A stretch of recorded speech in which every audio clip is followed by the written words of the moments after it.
내 주는 강한 성이오라는 그런 찬송을 지었던 종교개혁자 루터가 좋아했던 시편으로 우리에게 알려져 있습니다. 면죄부를 산 그 돈이 짤랑거리면서 금고에 떨어지는 순간 면죄부를 산 사람과 그의 부모까지도 죄 사함을 받는다는 근본도 없는 논리가 있었습니다. 그 면죄부를 판 돈들은 교황의 재정을 충당하는 일에 쓰여졌고, 그 결과로 카톨릭은 점점 더 빠르게 부패하게 되었습니다. 특별히 교황을 대신해서 이 면죄부를 팔았던 푸거 가문이 있는데, 그들은 면죄부 판 돈의 3분의 1을 자신들이 취했습니다. 그리고 면죄부를 마치 천국 가는 승차권처럼, 통행증처럼 그렇게 선전하며 순진한 그런 성도들을 현혹했습니다. 이런 부패한 카톨릭을 향했던 루터의 도전, 그는 95개조의 반박문을 비텐베르그 성당 문에 게시하고 종교개혁을 시작하였습니다. 그는 숱한 생명의 위협과 외로움 속에서 오늘 본문의 말씀인 시편 46편의 말씀을 등대 삼아 그 어려움들을 이겨가며 자신의 사명을 다하였습니다. 오늘 본문 말씀도 이스라엘 백성들이 어떤 고난을 겪었던 사건을 배경으로 하고 있습니다. 히스기야 왕 때입니다. 아수르 왕 산헤립의 침략으로 예루살렘 성이 함락당할 위기 속에서 하나님께서 이스라엘을 어떻게 구원하셨고 어떻게 적들로부터 이스라엘을 보호하셨는지, 그 처절하고도 명확한 경험을 바탕으로 쓰여진 노래가 오늘 시편의 노래인 것입니다. 잔인한 왕으로 잘 알려진 산헤립은 자기가 왕이 되자마자 아수르 내에 있었던 그 많은 반역과 분란들을 일순간에 종식시켜버리고, 잇따라 바벨론도 평정했고 팔레스타인 지역에 있는 수많은 나라들을 다 이렇게 정복해버렸습니다. 그리고 히스기야 14년이 되던 해 유다를 향해서 침공에 들어옵니다. 그리고 모든 성읍들을 다 거의 대부분 취하게 되는데, 이 일로 히스기야는 성전 내에 있던 그 성전의 보물들마저도 이 산헤립에게 공물로 바치는 그런 신세가 되었습니다. 그런데 얼마 후 산헤립은 다시 랍사게라고 하는 장군을 보내서 이스라엘의 선전포고를 하게 됩니다. 열왕기 하의 말씀을 보면 이 랍사게가 하나님을 굉장히 심히 모독하는 그런 발언들을 많이 하게 되는데요. 그 소리를 들은 히스기야가 이제 자신들이 이 아수르를 이길 힘이 전혀 없다는 사실을 깨닫고 거의 절망 상태에 빠져버립니다. 그러나 그가 잘했던 것은 그 절망 상황 속에서도 그가 베옷을 입고 굵은 배를 두르고 여호와의 전에 들어가 하나님께 간절히 구한 것입니다. 하나님 그의 기도에 응답하셔서 이사야 선지자를 보내십니다. 열왕기야 19장 6절 7절 말씀입니다. 여호와의 말씀이 너는 아수르 왕의 신복에게 들은 바 나를 모욕하는 말 때문에 두려워하지 말라.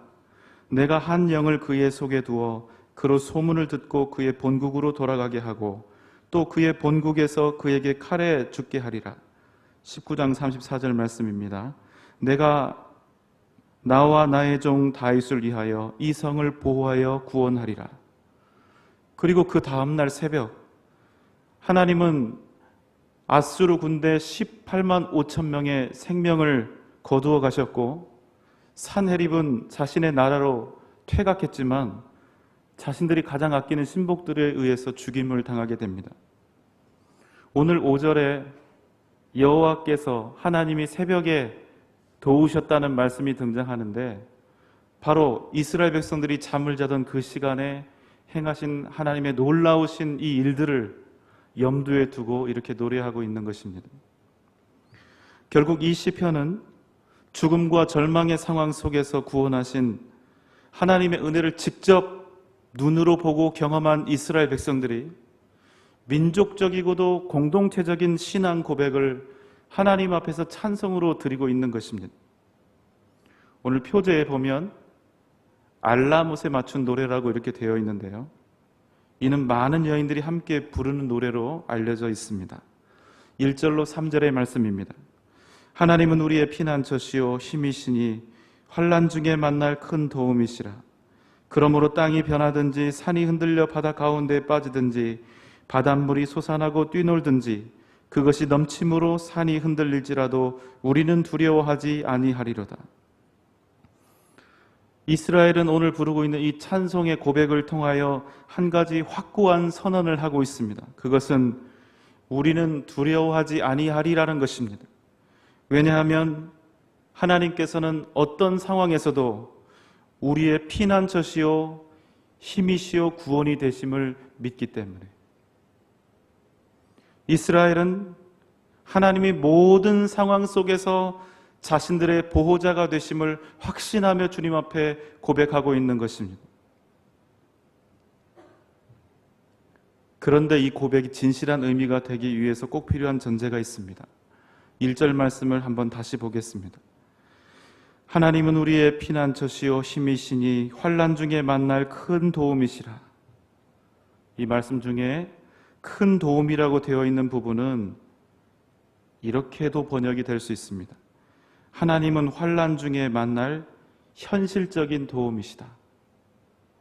하나님은 그냥 큰 도움이 아니라 아주 실제적이고 현실적인 도움이 되신다는 말씀입니다. 크고 강한 도움이지만 너무 멀어서 아무런 힘이 되지 못하고 막연한 그런 도움이 아니라 내 삶에서 내 고난의 현장에서 만나는 가장 실제적이고도 현실적인 도움이 되신다는 고백인 것입니다. 1절에서 3절 말씀을 줄여서 다시 번역을 하면 이렇게 됩니다. 하나님은 나에게 어떤 상황에서도 가장 실제적이고 현실적인 도움이시다. 그러므로 나는 두려워하지 않는다. 이 말씀 속에서 중요한 것은 내게 지금 두려운 상황이 있는가 없는가가 아닙니다. 내게 지금 닥쳐진 상황이 얼마나 나를 힘겹게 하고 있는가, 어떤 상황인가 이런 문제도 아닙니다. 여기서 가장 중요한 것은 하나님의 존재가, 하나님의 도우심이 내게 실제적인지 아니면 피상적인지, 정말로 하나님의 구원하심은 현실적인 것인지 아니면 단지 내 마음과 관념과 의지 속에서만 의미가 있는 분인지에 관한 문제인 것입니다. 그래서 1절로 3절을 거꾸로 뒤집어서 다시 진술하면 이렇게 됩니다. 만약 내가 지금 두려워하고 있다면 하나님의 도우심은 내게 현실이 아니다. 여러분, 한번 묻고 싶습니다. 여러분과 함께 하고 계신 그 하나님, 그 하나님의 도우심은 실제적입니까? 아니면 관념적입니까? 실제로 여러분의 삶에 도움을 주시는 하나님이십니까? 아니면 머릿속에서만 그렇다고 인정하는, 그렇게 인정되는 하나님이십니까? 쉬운 질문이 아니죠. 제게도 마찬가지입니다. 우리는 반드시 이 세상 살면서 환난과 마주하게 되어 있습니다. 내 눈으로 보기에 아무런 문제도 없고 형통하고 평탄한 것처럼 보이는 그 사람이라 할지라도 예외는 없습니다. 우리 모두가 그렇습니다. 우리는 그 문제들 속에서 하나님의 뜻과 세상의 이치를 두고 고민과 갈등을 거듭하며 삽니다. 그러나 결국에 가서는 하나님의 뜻이 아니라 세상을 택하고 세상의 방법을 따라가는 그 일이 우리에게 굉장히 흔한 것 같습니다. 왜 그럴까요? 우리에게 하나님이 살아계시고 나를 구원하신다는 믿음이 없어서가 아닙니다. 우리에게 믿음이 없거나 주님을 사랑하지 않아서도 그런 것이 아닙니다.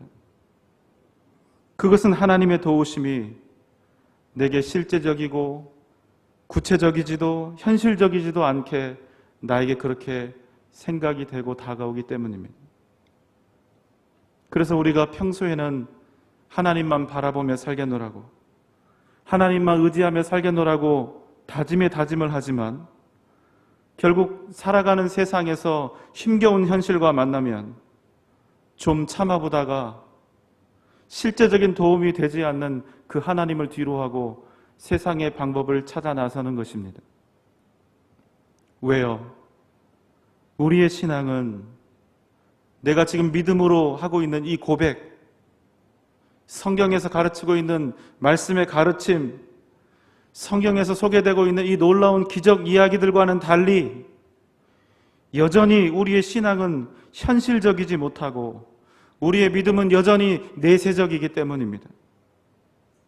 믿음으로 살면 여전히 내 마음속에는 희생과 포기가 잇따라야 된다는 그 생각들, 내가 이 땅에서 희생하며 살아간 그 보답은 죽은 이후에 12 진주문, 황금길이 있는 천국에서 받게 되는 것이라는 그러한 생각들.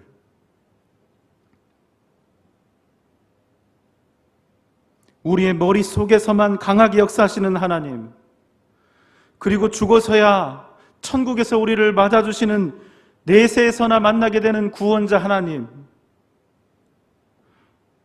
이 땅에서는 아무런 실제적인 도움이 되지 못하는 현실과는 너무나 동떨어져 있는 하나님. 그래서 그 하나님은 내가 취해볼 수 있는 모든 방법을 다 동원해보고 나서야 마지막으로 어쩔 수 없이 아무것도 할 수 없는 상황 속에서 부르짖는 하나님이 되시는 것입니다. 만약 우리가 이 잘못된 신앙의 틀을 스스로 깨지 못한다면, 이 잘못된 틀에서 벗어나지 못한다면 우리는 이 땅에서 살아가는 동안 하나님의 은혜를 온전히 경험하기 어렵다는 말씀입니다. 평소에는 하나님 앞에 잘 있다가도 이제 정말로 하나님의 은혜와 하나님의 도우심이 필요한 순간 그 때를 참고 기다리지 못하고 하나님의 도우심을 떠나 세상의 도리를 삶의 방식으로 삼아버리는 것입니다. 우리의 몸은 여전히 하나님 앞에 있으되 우리의 생각과 방법은 자꾸만 세상의 이치를 따라 나아가게 되는 것입니다. 정말로 하나님 앞에 피하고 하나님의 일하심을 간구해야 할 그때 세상 사람들의 지혜를 구하게 되는 것입니다. 그러면 당연히 우리는 하나님의 손길을 경험할 수 없게 되는 것이지요. 10절 말씀입니다. 이르시기를 너희는 가만히 있어 내가 하나님 됨을 알지어다. 여러분, 우리는 진실로 우리의 삶 속에서 일하시는 하나님을 경험하고 싶습니다. 맞으시지요? 그런데 우리는 내 삶 속에서 일하시는 하나님을 만나기가 어렵습니다. 왜냐하면 우리는 하나님이 일하실 기회를 잘 허락하지 않기 때문입니다. 우리는 내가 무언가 할 수 없는 그 때를 굉장히 두려워합니다. 내가 무능력해지고 무가치해지는 그 시간을 경멸합니다. 그래서 하나님의 일하심을 기다리기보다는 내 뜻과 욕심을 따라 판단하고 행동함으로써 아직은 내가 살아있음을 증명하고 싶어 하는 것입니다. 그래서 하나님은 우리를 기다려 주십니다. 우리가 세상 방법 다 써보고 기진맥진하여 진 다 빠지고 아무것도 할 수 없어 하나님을 겸손히 구할 때까지 우리는 즉각적인 반응을 하나님께 원합니다. 그게 바로 오늘 말씀에서 이야기하는 큰 도움이고 실제적이고 현실적인 도움이라고 우리는 생각합니다. 우리는 그런 도움을 원합니다. 하지만 우리가 힘들 때마다, 아프고 괴로울 때마다, 힘겨울 때마다 그런 식의 도움 받기를 원하는 것은 마치 이것과 같습니다. 막 걷기 시작한 아이가 걸음마를 시작하면 수도 없이 넘어집니다. 수백 번이 될 수도 있고 수천 번이 될 수도 있습니다. 그런데 그때마다 득달같이 달려가서 아이를 일으켜주는 그런 부모가 있다면 부모는 그 아이를 결국 망치게 될 것입니다. 하나님이 우리에게 바라시는 것은 단지 넘어지지 않는 것, 고민 없이 사는 것, 문제 없이 사는 것, 어려움 없이 사는 것이 아닙니다. 하나님이 우리에게 바라시는 것은 오직 하나님으로 흔들리지 않는 삶, 하나님과 동행하는 삶을 살기 원하시는 것입니다. 세상이 아니라 하나님이 주시는 은혜로 살기를, 하나님이 주시는 힘으로 살기를 바라시는 것입니다. 하나님을 온전히 알고 하나님만 바라보며 살기를 원하시는 것입니다. 우리는 문제를 만나면 그 문제를 해결하는 일에 우리의 모든 관심을 집중해 버립니다. 정작 그 문제를 해결해 주실 하나님을 온전히 바라보는 일에는 오히려 무관심하게 되는 것입니다. 그래서 그 문제를 해결할 수 있는 방법이 있다면 하나님을 뒷전으로 미루는 일에 그렇게 큰 고민을 하지 않습니다. 우리는 하나님께서 이 세상을 창조하셨다는 것을 믿으면서도 그래도 하나님은 내게 처해진 삶을 움직이시는 것은 안 될 거라는 오만한 판단. 하나님이 세상을 지으시고 기적을 행하시고 당신의 하나밖에 없는 아들을 우리를 대신해서 죽이시기까지 우리를 사랑하셨다는 그 사실은 믿으면서도 내가 지금 당하고 있는 이 고난과 아픔에는 아무런 실제적인 도움이 되지 못할 것이라 속단해버리는 우리의 잘못된 믿음. 만약 우리가 이렇게 앞뒤가 전혀 맞지 않는 이 믿음의 갈등 속에서 내 삶을 온전히 주님께 확정하지 않는다면 우리는 평생 살아가는 동안 계속해서 세상과 하나님 사이를 왔다 갔다 갈팡질팡하게 될 것입니다.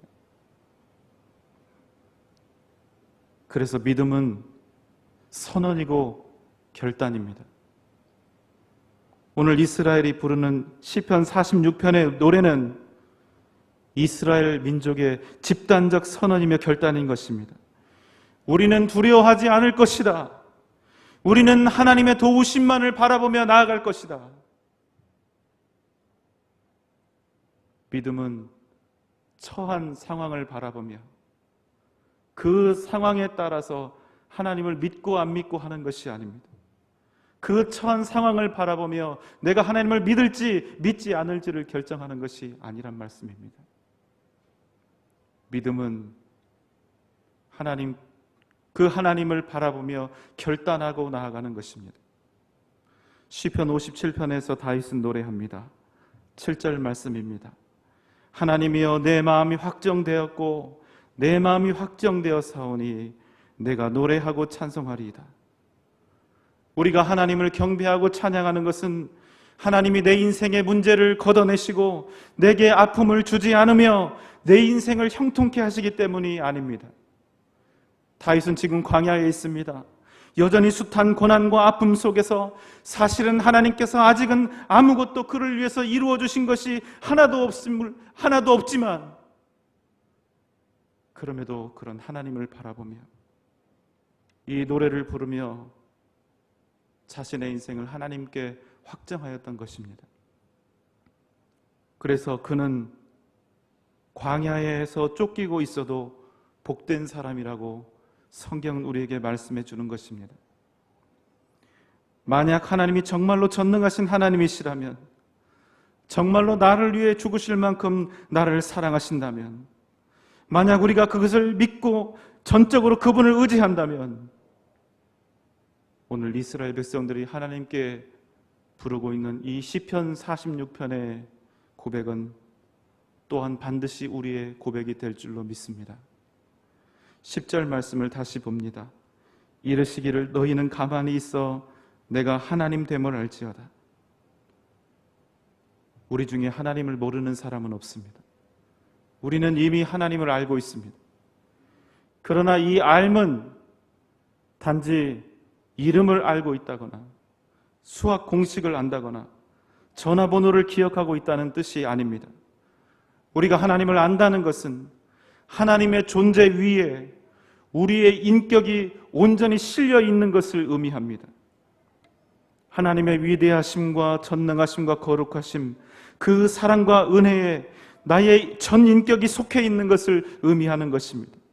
그래서 내 삶의 방향과 내 의지와 내 기쁨과 생각이 하나님의 존재 가운데 있음을 말하는 것입니다.